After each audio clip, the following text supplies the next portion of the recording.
32º domingo del tiempo ordinario. Dedicación a la Basílica de Letrán, sede episcopal del Papa. Lectura tomada del profeta Ezequiel, capítulo 47, versículos del 1 al 2 y versículo 8 al 9 y versículo 12. Salmo 45. Lectura de la primera carta del apóstol San Pablo a los Corintios, capítulo 3, versículos del 9 al 11 y 16 al 17. Lectura del Santo Evangelio según San Juan, capítulo 2, versículos del 13 al 22. Gloria a ti, Señor. Se acercaba la Pascua de los judíos y Jesús subió a Jerusalén. Encontró en el templo a los vendedores de bueyes, ovejas y palomas, y a los cambistas sentados detrás de sus mesas. Hizo un látigo con cuerdas y los echó a todos fuera del templo, junto con las ovejas y bueyes. Derribó las mesas de los cambistas y desparramó el dinero por el suelo. A los que vendían palomas les dijo: saquen eso de aquí y no conviertan la casa de mi padre en un mercado. Sus discípulos se acordaron de lo que dice la Escritura: me devora el celo por tu casa. Los judíos intervinieron: ¿qué señal milagrosa nos muestras para justificar lo que haces? Jesús respondió: destruyan este templo que yo lo levantaré en 3 días. Ellos contestaron: han demorado ya 46 años en la construcción de este templo, ¿y tú piensas levantarlo en 3 días? En realidad Jesús hablaba de ese templo que es su cuerpo. Solamente cuando resucitó de entre los muertos, sus discípulos se acordaron de lo que había dicho y creyeron tanto en la Escritura como en lo que Jesús dijo. Palabra del Señor. Gloria y honor a ti, Señor Jesús. Estamos, estimados hermanos, ya unos domingos, a pocos domingos de celebrar la solemnidad, la fiesta de Jesucristo, Rey del universo. Con lo cual, todos nosotros iniciamos un nuevo momento de encuentro con Jesucristo. Una solemnidad que nos encamina a reconocer todo el proceso de transformación y de cambio que hemos tenido a lo largo de este año. De allí entonces nosotros podemos iniciar con la hermosa narrativa que nos hace el profeta Ezequiel de la visión que tiene de un lugar, de un templo donde debajo del altar surgen ríos de aguas cristalinas que bañan los campos,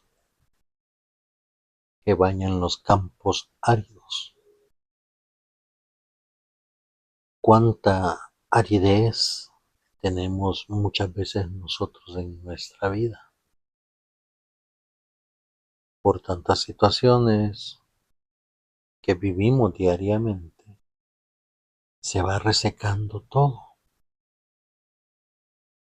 Cuando no nutrimos muy bien nuestro cuerpo, él se va resecando y vamos experimentando en nuestra piel una resequedad que poco a poco va creando grietas, y estas grietas a su vez van creando heridas, y esas heridas pueden dar paso a hongos que destruyan nuestro cuerpo. Y así en nuestra vida nos vamos encontrando con situaciones que pueden dañar total y completamente nuestra existencia. Si no cuidamos, si no nutrimos el amor, la comprensión, la misericordia, igualmente se vuelve árido, se vuelve seco, produce heridas, produce grietas, que al contaminarse también el amor, la bondad y la misericordia, pueden producir graves efectos en nuestra persona como seres humanos y en la persona de otros. Igualmente, si hay resequedad de oración, si hay resequedad del sacramento de la reconciliación, si hay resequedad en recibir el cuerpo y la sangre de Cristo, igualmente nos puede llevar, como el proceso lo hemos venido diciendo, a la resequedad, a las grietas, a las heridas y a la muerte espiritual. Y por eso es importante, dice el profeta Ezequiel, reconocer que del altar de Dios surge un agua cristalina, un agua que recorre toda la resequedad que existe en el mundo y va nutriendo cada lugar por donde pasa. Nutrientes que permiten que los árboles sean frondosos, que los árboles den fruto. Y estos frutos a su vez alimenten a las personas que de ellos se nutren, que de ellos se alimentan. En la vida todos nosotros necesitamos del agua que nos revitalice. Si no tomamos agua, como les decía, nuestro cuerpo, nuestra piel se va resecando, haciendo que perdamos todos los nutrientes que tiene nuestro cuerpo. Igualmente, si nuestra oración no recibe el agua viva de la palabra del Señor, de la firmeza del Señor en cada una de sus actos de amor que tiene para con nosotros, nuestra oración se reseca a tal punto de ya no ser efectiva en nuestra vida. La oración es lo primero que se reseca en nuestro camino espiritual, porque la oración es el contacto permanente que tenemos con Dios. Cuando un amigo, cuando un familiar, cuando alguna persona te hace algo, te daña, lo primero que haces es tratar de evitar hablar con esa persona. Tratas por todas las maneras y las formas de no volver a hablar o tener contacto con esa persona que te ha dañado, que te ha hecho algo. Y aunque Dios no te haya hecho nada, y aunque Dios te haya corregido, y aunque Dios te haya dado la oportunidad de vivir de una manera diferente, no como tú la querías, no como tú la deseabas, muchas veces nos enojamos, nos molestamos con Dios y dejamos de hablarle a través de la oración. Y por eso cuando la oración se reseca, ese contacto con Dios se pierde totalmente. Y pierdes toda comunicación, pierdes toda oportunidad de expresarle a Él su amor, pierdes toda oportunidad de expresarle a Él el cariño que experimentas de Él sobre ti. Y así poco a poco todos nosotros vamos resecándonos a tal punto de que después de que perdemos la oración, vamos perdiendo la certeza de que si realmente Dios me escucha, de que si realmente Dios está a mi lado. Comienzan las diferentes etapas de incertidumbre, las diferentes etapas en las que experimentas la soledad espiritual. Una soledad espiritual que te lleva muchas veces a estar de frente a Dios, ver sus obras en ti, ver sus milagros en ti, pero no darte cuenta por qué. Porque estás viviendo la etapa en la que tu resequedad comienza a agrietarse. Comienzas a agrietarte y comienzas a marcar lejanía entre Dios y la realidad de misericordia que Dios tiene para contigo. Y empiezas a separarte, empiezas a despellejarte, empiezas a pensar que no eres digno de Dios, digno de su amor, digno de su bondad, digno de su gracia. Y comienzas también a pensar que no puedes producir frutos, que ya para ti nada tiene sentido, que para ti ya nada tiene un verdadero valor. ¿Y por qué luchar por algo que no tiene el valor que yo quiero que tenga? Y en un tercer momento, ya agrietada tu relación con Dios, comienzan a aparecer las heridas, los recuerdos, todo lo que ha pasado y todo lo que te ha perdonado Dios ha quedado atrás, borrado, ya no existe. Pero es tanta tu resequedad, es tanta las grietas que comienzan nuevamente a surgir esas heridas y comienzas a reclamarle a Dios, comienzas a estar triste, frustrado, cansado, ya no te calienta ni el sol, comienzas a verte poca cosa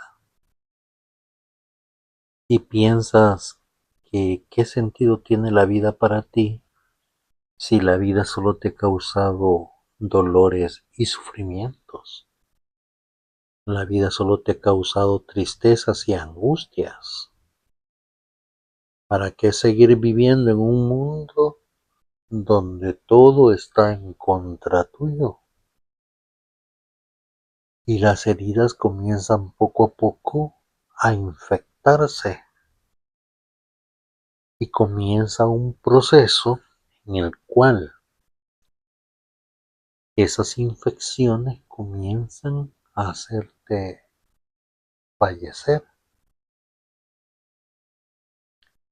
comienzan una etapa en la que te sumen en tan profunda soledad y en tan profunda incertidumbre que ya no eres capaz de sobrevivir nada más y comienzas a vivir una vida indiferente a Dios, una vida donde Dios no tiene un lugar, donde Dios no tiene un espacio, donde no hay campo para ninguna acción de Dios delante de ti. Porque si Dios mismo te abandonó, ¿tú para qué lo vas a buscar? ¿Tú para qué le vas a servir? Si Dios mismo se encargó de hacerte indiferente a su amor y a su gracia. Porque cuando más lo buscaste, su silencio fue aterrador. Su presencia fue nula. Y así entonces se encuentra el agua que baña todos los campos áridos, dice el profeta Ezequiel. Pero a su paso aquella agua va produciendo vida. Como les decía, va haciendo que los árboles se pongan frondosos. El detalle está en que tanto tus raíces, o sea, tus principios, tus valores cristianos, lo que has aprendido, lo que te han enseñado en casa, lo que has aprendido a través de tu preparación en la fe, de tu caminar en la fe, de lo que escuchas en cada Eucaristía, cuando el sacerdote realiza la homilía, cuando se reflexiona la palabra de Dios que tanto has aprendido para que tus raíces se extiendan, sean fuertes y busquen el agua que les va a nutrir.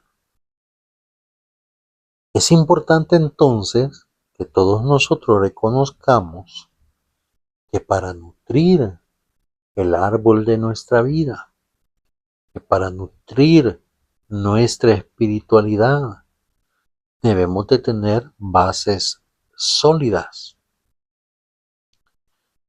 Esas bases sólidas son las raíces que sostienen el árbol. ¿Se han dado cuenta que cuando un árbol se cae, por muy gigantesco que sea el árbol, que mida ya unos 50, 60 metros de altura y tenga un grosor bastante fuerte y se cae, si ustedes son observadores, pueden ir a ver las raíces? Muchas veces nos dedicamos nada más a ver el tamaño de la copa, del tronco, pero no vemos las raíces. Y si ustedes, como les digo, son observadores, cuando se caiga un árbol, vayan y vean las raíces. Y se van a dar cuenta que muchas de esas raíces de ese árbol que se cayó, o estaban podridas, o eran muy cortas, o eran tan secas que ya no tenían forma de sostener el árbol.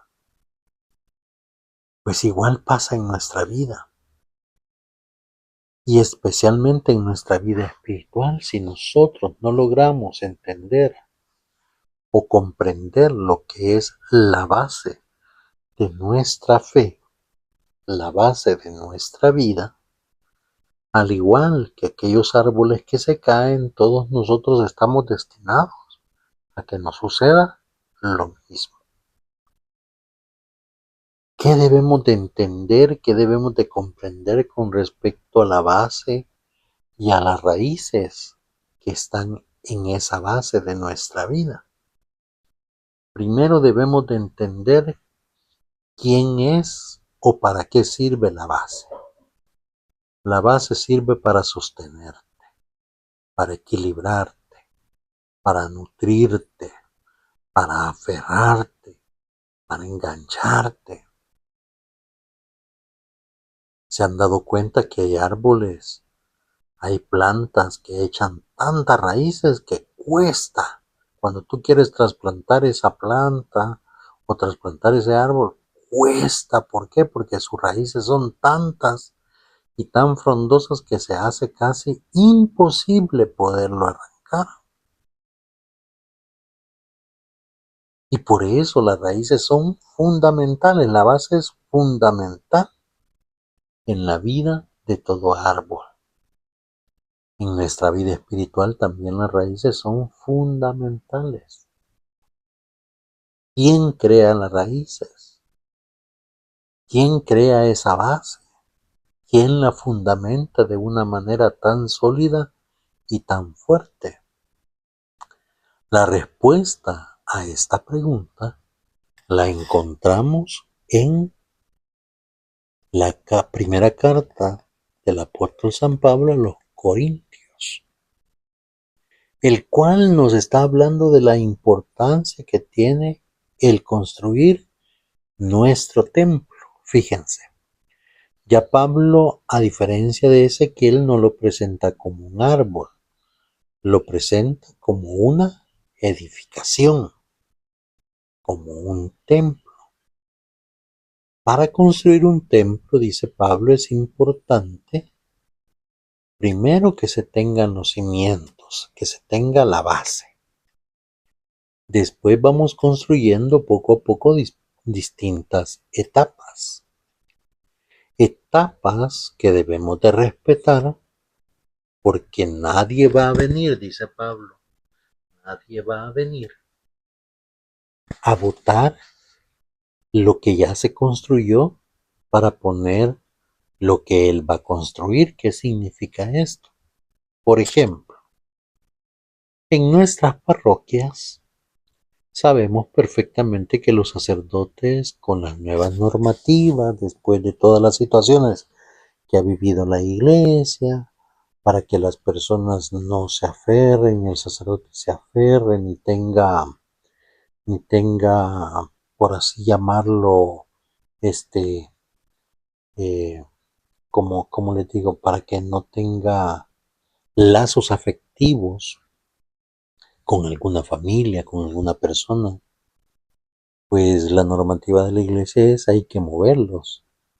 Cada 5 años, cada 6 años, los sacerdotes son renovados. Es rara la diócesis, actualmente rara la parroquia donde el sacerdote dura ya 20 años, 30 años, 40 años.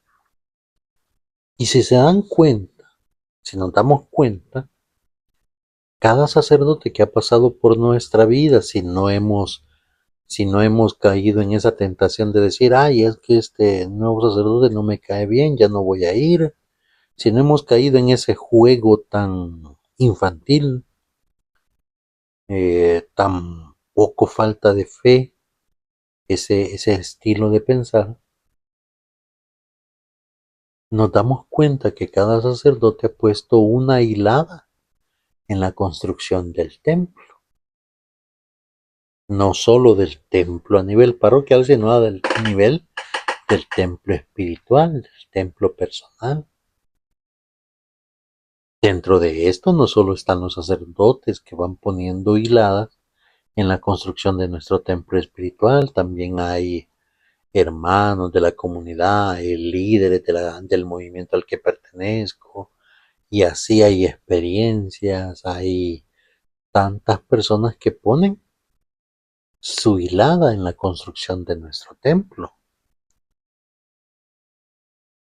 Y eso es, digamos, una construcción normal de nuestro templo espiritual, pero también puede suceder, y ha sucedido, no es que pueda suceder, ha sucedido, y sucede en muchos casos, de que los sacerdotes tratan,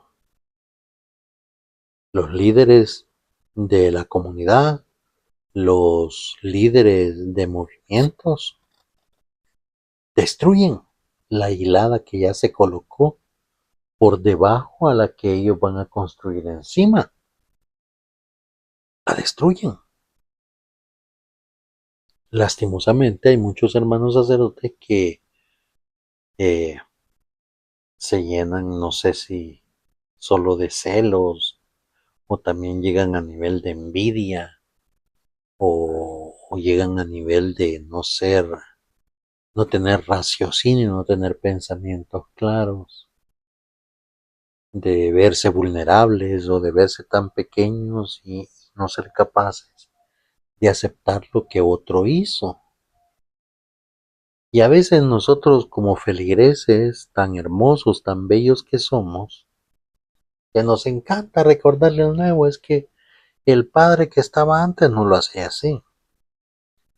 Es que el padre no hubiera decidido así. A veces nos encargamos también de poner una pizca de pimienta en medio de la cocción que se está realizando.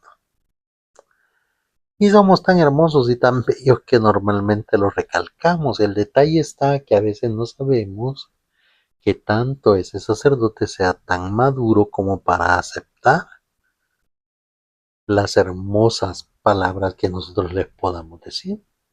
y comienzan a destruir todo. Y si el sacerdote anterior hizo un confesionario, pues tratan de ver cómo cocinan algo y lo convierten en leña. Si el sacerdote tal hizo tal cosa, pues vengo y destruyo porque yo quiero poner mi nombre, yo quiero poner una placa donde esté mi nombre y que todo el mundo me recuerde, y cuando venga otro va a arrancar la placa y así nos vamos lastimosamente en esos juegos tan infantiles que al final lo que hacen es dañar a la comunidad, malgastar dinero y tantas otras cosas que producen resequedad, producen grietas, producen heridas y producen enfermedades graves. Ahora, también no permite que se construya el templo espiritual de cada hermano y de cada hermana que participa dentro de la comunidad. Si ustedes se ponen a construir una casa y el albañil llega el primer día, hace los cimientos, los hace bien bonitos, los hace bien sólidos, los hace bien firmes, la base donde van a ir pegando todos los bloques, todos los ladrillos para construir la casa. Imagínense ustedes un albañil que contrataron y este día lunes hizo la primera hilada. Y ya mañana martes que le toca poner encima de esa primera hilada otra hilada, se le ocurre tan espontáneamente a aquel albañil arrancar toda la hilada de ladrillos y así se la pasa un día tras otro y tras otro y tras otro. Un día pega una hilada, otro día la destruye, un día la pega, otro día la destruye. ¿Qué va a pasar con esa casa? Jamás la va a terminar. ¿Por qué? Porque jamás pone encima la otra hilada de la que ya hizo, sino que la va destruyendo. Pues lo mismo pasa en nuestro diario vivir, lastimosamente. Hay muchos hermanos que no se acostumbran, dice Pablo, a poner encima de la hilada que ya se construyó, poner encima su propia hilada, sin dañar la hilada anterior, sin dañar la construcción anterior. En la vida todos nosotros debemos de aprender a respetar lo que ya otro hizo, lo que otro ya fundamentó, lo que otro ya creó, lo que otro ya pegó. Debemos de aprenderlo a mantenerlo y no a dañarlo, no a destruirlo. ¿Por qué? Dice Pablo, porque vean, si yo me pongo de esa manera voy a llegar a tal punto de querer destruir la base. Y es lo que pasa muchas veces, como ya les decía en uno de estos días, con los que pescan en pecera, con los hermanos separados pasa eso. Muchas veces no solo quieren destruir tu doctrina católica, tu fe católica, sino también quieren meterse con la base. ¿Y cuál es la base para nosotros los cristianos católicos? El bautismo. Y por eso, cuando te dicen es que mire, su bautismo no vale, y usted se tiene que bautizar de nuevo, ¿sabes qué te están diciendo? La base que usted tiene no sirve para nada. Y San Pablo, en la primera carta a los Corintios, dice que la base es Cristo Jesús. Él es la base. Y en el bautismo, la base que se te crea para tu templo espiritual es el mismo Jesucristo que se manifiesta a través de los signos del bautismo, pero especialmente del signo del agua que cae sobre tu cabeza y las palabras que te menciona el sacerdote o el diácono que te bautizó. Yo te bautizo en el nombre del Padre, del Hijo y del Espíritu Santo, y dijo tu nombre. Esto quiere decir que la base de tus de tu templo espiritual es el bautismo donde Cristo Jesús se manifiesta al darte no solo el bautismo que te limpia, que te regenera, que te hace digno de llamarte hijo de Dios y que te da su triple ministerio, sacerdote, profeta y rey. Y viene un hermano pastor o un hermano protestante y te dice, es que tu bautismo no sirve y hay que bautizarte de nuevo. Es como botar todo tu templo de fe y arrancar desde los cimientos, desde la base, todo lo que has aprendido, todo lo que tienes en la fe. Y por eso debes de ser astuto e inteligente y capaz de darte cuenta que desde el momento que alguien quiere destruir tu bautismo, esa doctrina no es buena. Es una doctrina falsa. Es una doctrina llena de engaños. ¿Por qué? Porque quiere botar lo cimentado. Y hoy Pablo dice, yo dice, he construido en ustedes un templo y he respetado la base y he respetado lo que los que han venido antes de mí han construido en ustedes. Yo construí encima de lo que ya estaba, porque ir construyendo encima significa ir avanzando, ir progresando. Y por eso la iglesia, a través de los papas, a través de los obispos, a través de los sacerdotes, día a día va reflexionando la Sagrada Escritura a través de la lectura en la Eucaristía. ¿Para qué? Para que día a día puedas ir creciendo en tu templo espiritual. Es un ladrillo que se pega. Cuando tú escuchas a un sacerdote, a otro sacerdote, a otro sacerdote, y te das cuenta que cada cual predica de manera distinta, te vas dando cuenta que tiene mensajes distintos que te ayudan a crecer. ¿Qué significa eso? Significa los diferentes bloques, los diferentes ladrillos que se van pegando en tu templo espiritual. Es cierto, algunos te pondrán ladrillos a medias, otros ladrillos medios quebrados, pero respetando tu construcción, respetando lo que vas construyendo en tu templo espiritual. Y entonces Pablo, ahora que ya tenemos razón de que ya no somos como aquella tierra que se reseca, que se agrieta, ahora el ejemplo es distinto.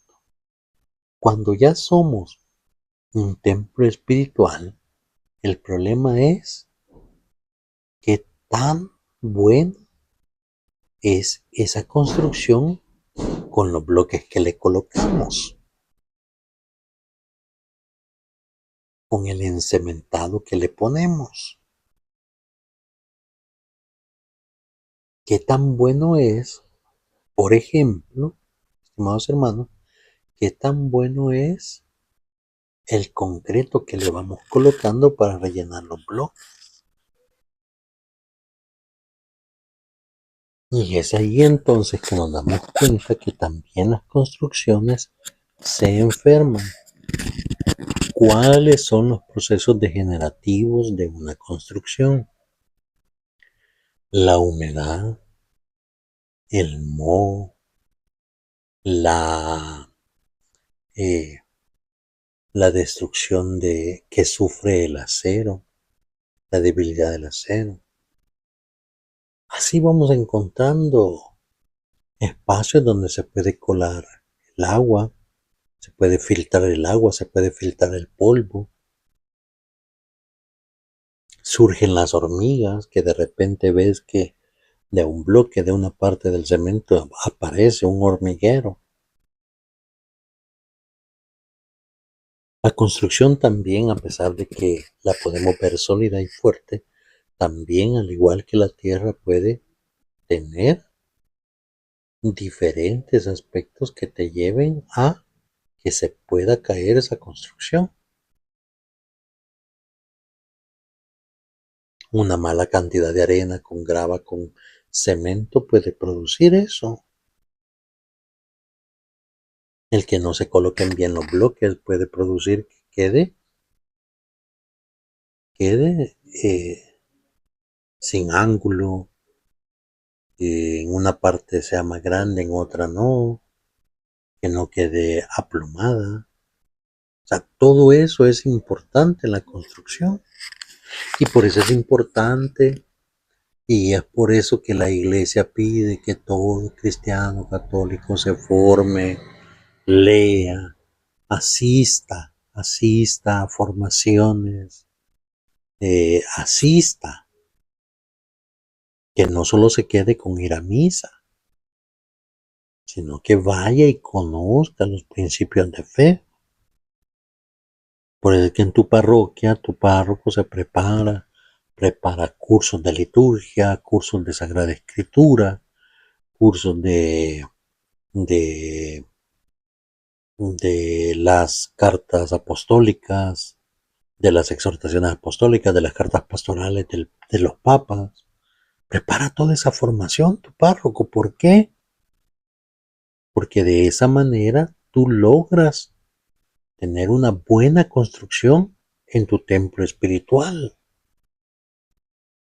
Por eso te llevan a retiros, a formaciones, a crecimientos de liturgia, de oradores por los enfermos, de catequistas, de coordinadores. Por eso, porque queremos buenos templos espirituales bien construidos sobre la base de Cristo Jesús.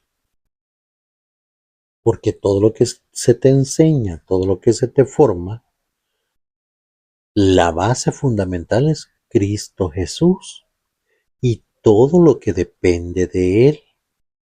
Y por eso es importante para San Pablo recalcarnos y le recalca a los corintios que nosotros somos el templo de Dios, que nuestro cuerpo es un templo espiritual. Así como cuidamos nuestro cuerpo, debemos de cuidar nuestro templo. Nuestro cuerpo es nuestro templo. Debemos de alimentarlo bien, así como te preocupas por ir a hacer ejercicio al gimnasio, así como te preocupas por caminar, por tener una buena alimentación. A veces me parece tan divertido a mí que todo el mundo se anda preocupando de ir al gimnasio, se preocupa de alimentarse bien, pero no se preocupa de ir a misa. No se preocupa de orar, no se preocupa de leer la Sagrada Escritura, no se preocupa de orar. Es bien interesante, ¿verdad? Que cuidamos nuestro templo corporal, pero no cuidamos nuestro templo espiritual. Y allá anda todo mundo tomándose fotos en el gimnasio, tomándole fotos a lo que come y todo eso. Ah, pero cuando va a la iglesia, cuando va a misa, allí no se toma fotos. Y más de alguno dirá, es que no necesito mostrar que voy a misa a través de una foto. Sí, pero ¿por qué tienes la necesidad de mostrar lo que comes? O de que vas al gimnasio, o de que vas a caminar. En eso sí tienes interés, pero en lo que importa, que es tu crecimiento espiritual, allí no. ¿Por qué? Porque sabes que todo mundo te va a aceptar y le va a dar like a tus fotos de lo que comes, de lo que haces en el gimnasio, y no así de cuando vas a misa, de cuando oras. Y si bien es cierto, todo eso debe de ser privado, pero ¿por qué muchas veces le damos más valor a lo que no vale y a lo que vale lo desechamos? Y por eso es que hay que cuidar nuestro cuerpo y nuestro templo espiritual. Algunos, lastimosamente, se basan en que este templo espiritual o este cuerpo que tenemos hay que cuidarlo tanto.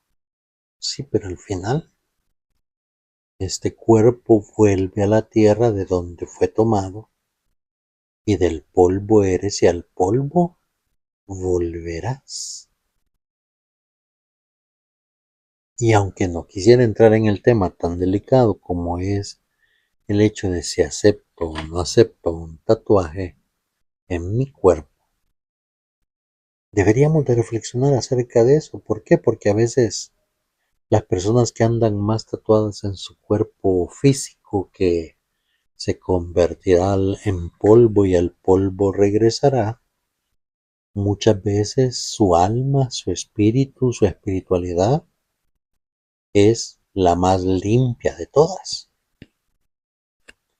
Y tú que no te haces ni un tatuaje o que no te lo has hecho, o que te respetas en tu cuerpo que se convertirá en polvo y en polvo regresará, andas tu espíritu, tu alma más tatuada de tantos malos comportamientos y de tanto pecado y de tantas cosas que has hecho en la vida de las cuales no te arrepientes, no has pedido perdón, no te has reconciliado con Dios de eso, y ahí andas tu alma toda sucia, toda tatuada, toda marcada. ¿Por qué? Porque prefieres andar así que ser totalmente sano y limpio en el Señor. Y por eso, Jesucristo en el Evangelio de ahora hemos escuchado el momento en que expulsa a todos los vendedores, a todos los cambistas del templo. En base y a colación a lo que venimos diciendo del espíritu y del alma manchada y toda tatuada que te llevas y que te cargas por odios, por recuerdos, porque no quieres cerrarte al egoísmo y continúas aferrado o aferrada a una persona, a un pensamiento, a una situación. Todos esos son los cambistas y los vendedores que tienes en tu ser. Haz un examen de conciencia. ¿Cómo tienes tu alma? ¿Cómo tienes tu espíritu? ¿Cuántos vendedores y cuántos cambistas hay ahí? Que al igual que en aquel templo que Jesús hoy desocupa, hacen tanto ruido. Pecados que tienes escondidos porque por vergüenza no los quieres confesar. Lo hiciste, es el pecado, pero ahora por vergüenza no lo quieres revelar. ¿Por qué entonces no te dio vergüenza cuando lo hiciste, cuando lo cometiste, cuando sucedió? Allí no te dio vergüenza, ¿verdad? Pero ahora reconocerlo ante tu confesor y ante Dios sí te da vergüenza. Es hora de que al igual que Cristo Jesús nosotros expulsemos a ese montón de vendedores y cambistas que tenemos en nuestra vida espiritual, que no nos permiten escuchar muy bien la voz del Señor. Cambistas y vendedores que nos aturden nuestro diario vivir. Malos pensamientos, malos tratos, situaciones que cometimos, que hicimos y que ahora son un cargo de conciencia en nuestra vida. Y por eso tenemos un tumulto, tenemos un desorden en nuestra vida espiritual. ¿Por qué? Porque andamos un sinfín de mercaderes, de cambistas, de animales en nuestro espíritu, en nuestro ser espiritual, en nuestro templo espiritual. Tenemos un solo despapalle, tenemos un solo desmadre, tenemos un solo desorden.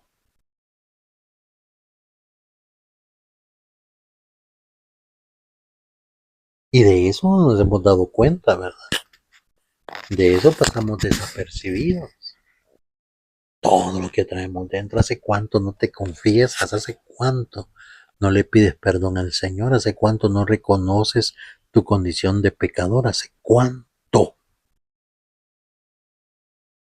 Tal vez hace una semana, Tal vez hace 15 días, hace 22, hace un mes, 2 meses, 3 meses, un año, 5 años, 10 años, 20 años, 30 años, 40 años. ¿Hace cuánto traes un pecado escondido? Miren, hay vendedores que se aferran. Y con todo respeto a los vendedores, no los estamos denigrando, sino que me estoy refiriendo a que hay pecados que se aferran y se hacen viejos, se hacen rancios en tu ser espiritual. Hay pecados con los que vienes cargando de hace cuántos años, te crean cargo de conciencia, pero nunca los confiesas. Y con lo que sales es, hasta que ya saliste del confesionario, híjole, no le dije al Padre tal cosa, no le dije tal pecado, sino, ¿para qué se lo voy a contar? Peor que el Padre me conoce, peor que el Padre va a la casa y come allá con mis abuelos, come con mis tíos, come allá en la casa y me conoce y yo le voy a salir con este pecado que cometí. ¿Cómo que si al Padre le interesa tu pecado? Él no es Jesucristo. Es Jesucristo a quien le interesa esa condición de pecado para perdonártelo, para que lo reconozcas y recibas el perdón de Él. Tu condición de pecador le interesa al Señor, de pecador que reconoce su pecado. ¿Para qué? Para destruir ese pecado. Por eso le interesa ese pecado, para destruirlo, para que tú seas libre, para que tú quedes sano, para que tú quedes limpio. Y por eso los discípulos recuerdan aquel texto del profeta, que el celo de tu casa me devora. ¿Qué tan celoso eres? Somos expertos en celar a los hijos, en celar a las hijas, en celar al esposo, en celar a la esposa. Somos expertos en ser celosos. Pero ser celosos en nuestro templo espiritual, ser celosos con las cosas de Dios, allí nuestros celos se acaban. Y quien pueda ofender a la Virgen, pues, que lo ofenda, yo no soy celoso. Yo no soy celoso y aferrado de orar, de rezar, de pedirle al Señor. Y no somos celosos por los bienes del Señor y los bienes que nos llevan a la vida eterna, y no somos celosos, ¿verdad? Somos celosos de los bienes temporales, de los bienes pasajeros, pero de los bienes eternos, ¿no? Y hoy Jesús nos enseña que hay que ser celosos de los bienes eternos, de los bienes que nos producen vida eterna, que nos llevan a la salvación, a la reconciliación y al perdón de nuestros pecados.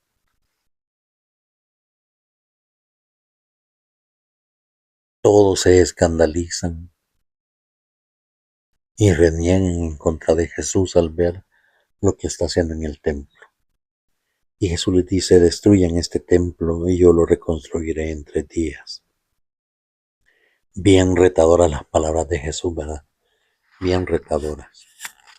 Porque como dirían por ahí los dichos populares, Jesús se está poniendo de pechito. Agárrenme y háganme algo. Eso les está diciendo. Y lo harán.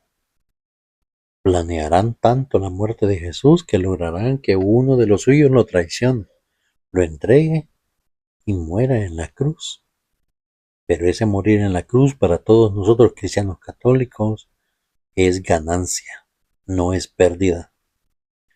Es ganancia de vida eterna. La muerte de Cristo Jesús es ganancia para todos nosotros pecadores. Todos nosotros que nos dejamos llevar por el pecado es ganancia para nosotros. ¿Por qué?